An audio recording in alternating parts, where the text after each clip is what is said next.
اگر کسی کی تکلیف دیکھ کر تمہیں تکلیف ہونے لگے تو سمجھ لینا تم اللہ کے بنائے ہوئے بہترین انسان ہو۔ یہ انسان کی فطرت ہے کہ مکمل مل جانے والی چیز سے دل بھر جاتا ہے۔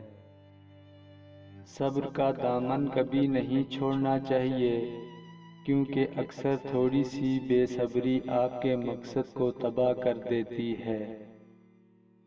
کوئی دوسرا ہمارا دل نہیں توڑتا، ہم خود اپنا دل توڑتے ہیں، ایک ایسی جگہ رہ کر جہاں ہماری ضرورت نہیں ہوتی۔ اہمیت الفاظ کی ہوتی ہے مگر اثر ہمیشہ لہجوں کا ہوتا ہے۔ آج کل رشتے تو سورج مکھی کے پھول کی طرح ہوتے ہیں، جدھر زیادہ فوائد ہوتے ہیں ادھر ہی گھوم جاتے ہیں۔ کسی سے جدا ہونا اتنا آسان ہوتا تو جسم سے روح کو لینے کبھی فرشتے نہیں آتے۔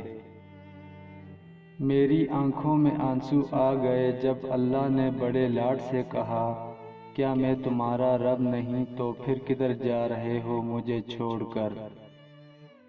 اپنے الفاظ کے غلام بننے سے بہتر ہے کہ اپنی خاموشی کے حکمران بن جاؤ۔ وقت تجربہ تو دیتا ہے پر معصومیت چھین لیتا ہے۔ مت بنو کسی کے لیے کھلی کتاب، جہالت کا دور ہے پڑھ کر پھاڑ دیے جاؤ گے۔ دعا اس چیز کو بھی تم تک کھینچ لاتی ہے جو تمہارے نصیب کا حصہ بھی نہیں ہوتی۔ وہ راستے پہلے ہی بنا دیتا ہے لیکن عطا صرف بہترین وقت پر کرتا ہے۔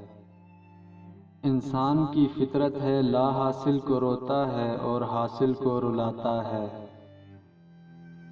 کم ظرف ہوتا ہے وہ انسان جو دوستی ختم ہونے پر اچھے کردار پر وار کرے۔ سخت الفاظ بولتے وقت انسان کو یاد نہیں رہتا کہ سننے والے کو وہ الفاظ کب تک یاد رہیں گے۔